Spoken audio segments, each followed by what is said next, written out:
because for the great Eddie Palmieri, we were sold out a long time ago. It's my pleasure to introduce the son of Latin music, the king of Latin jazz, Eddie Palmieri.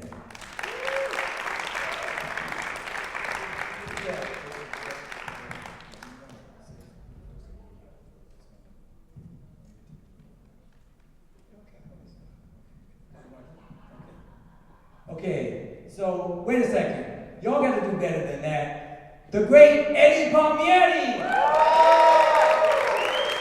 He's going to play for us first.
How beautiful. And the name of that composition was? That's called Lisa. I started with one called Tema para Iri, which is my daughter who drove me up, that we recorded in the last CD called Listen Here. And one called Lisa, which was written for the daughter of one of my attorney.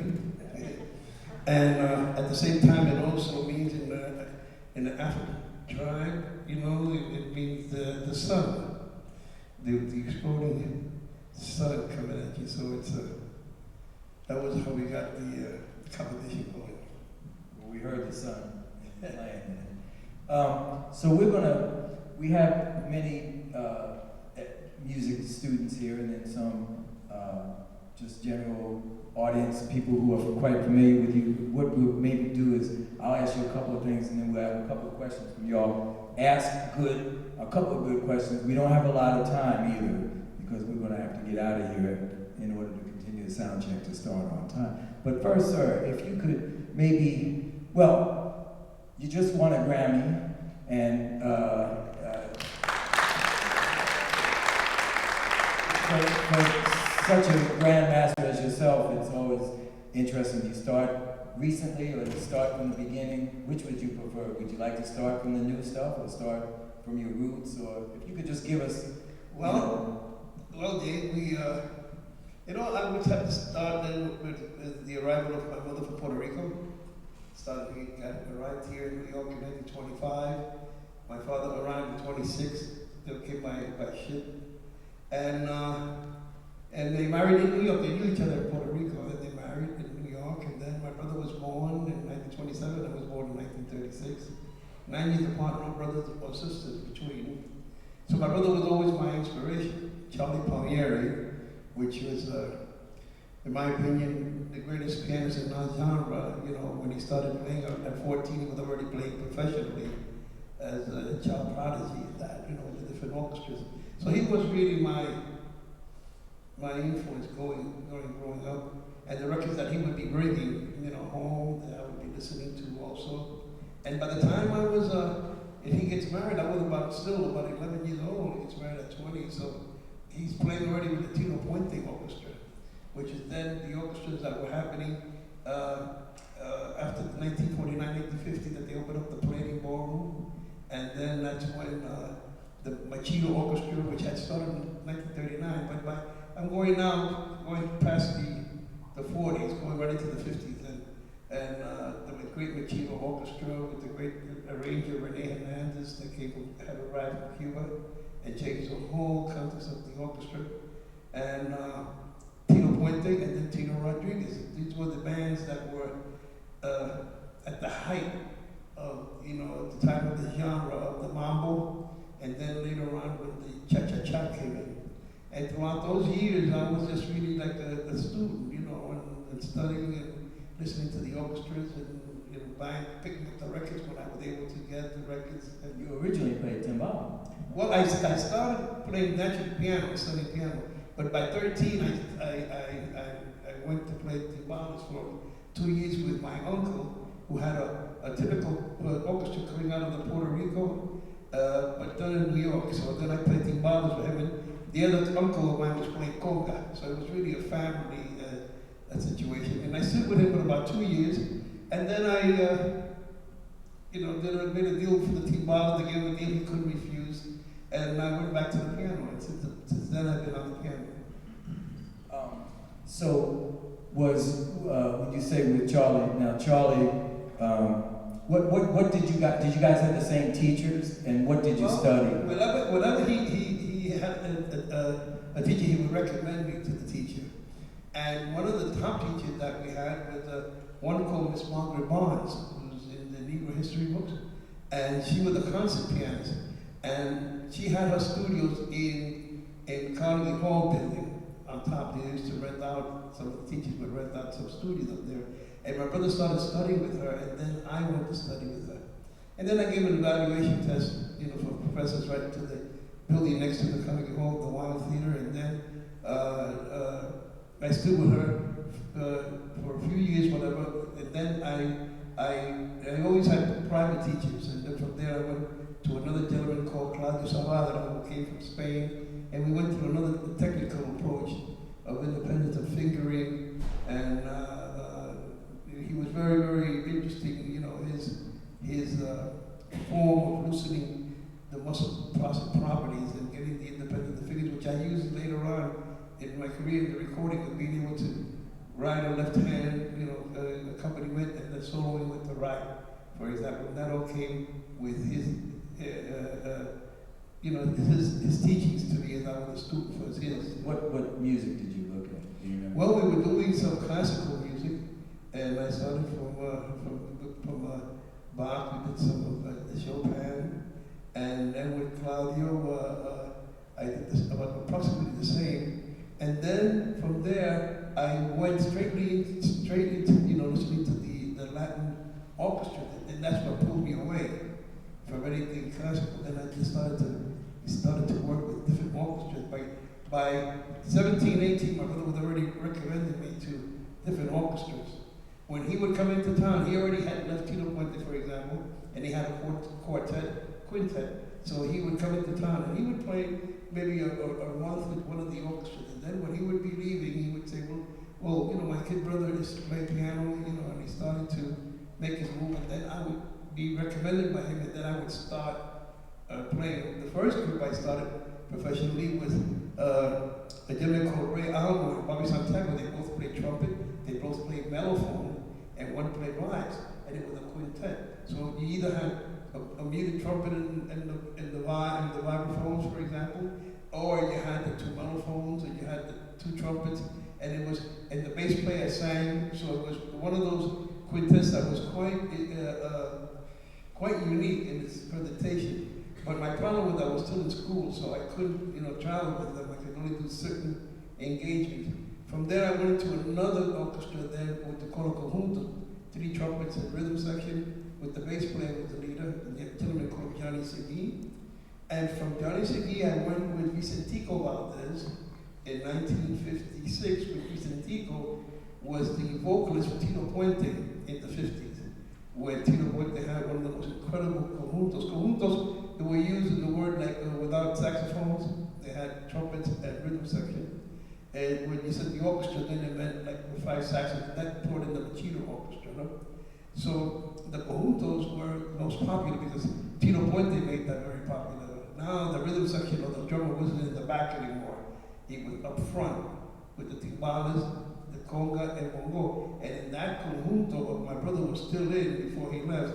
Mongo Santa Maria had arrived from Cuba through Mexico, and you had Tito Puente, timbales. Then you had Mario Kendo on bongo, and so that, and Vicentico Valdez, the Cuban singer, vocalist. Vicentico leaves, Mario Kendo, the bongo player, leaves with him, and they formed another conjunto orchestra, that I joined that orchestra about 3 years after they started, about 1956. So 2 years with them, and then I went with Tito Rodriguez for 2 years until 1960, and by 1961, I started my first orchestra. So with Tito Rodriguez, what would you consider, how would you call his style? Was that more, I mean, he's known as a ballad, as those, the ballad, but was his also, that band wasn't really like a hot band like Tito's. No, on the contrary, it was an extremely hot band, one-on-one. He started singing ballads later in his career, okay? He was really like what they call the sonero, I mean, sharp dresser also. He was something, he had a great, as a matter of fact, they both were in the same band with a gentleman called Jose Copello, who was the pianist, a Cuban pianist, that eventually became Tito Puente's agent and my agent and my brother's agent later on. But Tito Rodriguez had an incredible conjunto in the 50s, going into the time of the Palmieri ballroom for a run of about 10 years. He then changes to go, when I joined the orchestra 58, he wants to do a show, he wants to do an act in Vegas. We were able to get to Vegas in 1959, but now he went into a whole other thing, doing the 12 shoe, and it was a whole other thing, and his wife was Japanese, and she sang from the flower drum song compositions, and it was an interesting concept that he wanted. I believe that what he wanted to do was do like a Desi Arnaz and Lucille Ball approach, get into Hollywood and do film. It didn't work out the way he wanted it, but it was a great try on his part. And then I stayed with him for about 2 years. I leave eventually by 1960-61. Then he comes back with a big band, and really a hot big band again, And from that orchestra, eventually, then is when he starts to sing ballads. And he changed the style of singing ballads. He didn't have the voice in the sense of being able, he had a great timbre of voice, but he had a unique way. Then he gets from a Cuban singer that's singing, popular in Cuba, then how to cut the notes shorter, or the sentence shorter, and he becomes quite an amazing ballad singer that sold many, many records. So he ends his career really singing more ballads, and then he forms a couple of different orchestras, and he formed his own recording company before his death. Well, you can clarify that. That's good to know that something. Oh, he had a swinging conjunto. Well, that kind of leads to a question, Eddie. I don't know. It's kind of separate from that. As your parents came from Puerto Rico, as Puerto Rican born in New York, did you hear, as in those formative years, did you hear of bomba and plena as much as you heard the Cuban styles? And why do you think the bulk of the Puerto Rican musicians at first embraced more the Cuban styles in the early? Well, because I would have to say that the reason that happened is that's all we really heard. Okay, at that time the commercial radio was playing the orchestras, because it's a very good question. We were playing sick ball at that time, let's say, all right? And all we would hear would be the latest Machito recording, Tito Puente recording, Tito Rodriguez recording, but the genre was so incredible because of the dance form, the mambo, which it was worldwide accepted, and it was the hottest thing to do, and the only ballroom that you could go to was the Palmieri ballroom, which was incredible to work there because you had to work there, but they had a special scale of $18 a night to play 4 sets. You played 16 sets in 4 days, and you got paid $72. and they took taxes out of that right next to the Birdland Ballroom, right? So you know, right? I mean, the Birdland Jazz House, the world. The big bucks. The house of jazz. So, but the exchange of artists, naturally from the jazz coming up to hear the Latin, and then the Latin orchestras, you know, the arrangers like someone like Rene Hernandez and Chino Man would certainly go into Birdland and hear from, you know, Duke to Basie to the bands that interest him, you know, that made it possible for him to advance in his structures of harmonic structures that he brought that back to the Machino orchestra. Rene Hernandez. He came very. Mario Bassal Mario was the musical director, but the arranger, the musical arranger of the orchestra, when he comes in from Cuba, they bring him in from Cuba. After World War II, I believe Rene arrives 46, 47, in the time of Chano Pozo, when Chano Pozo then gets involved with the most incredible, you know, what we call the Latin jazz genre, when he meets Dizzy Gillespie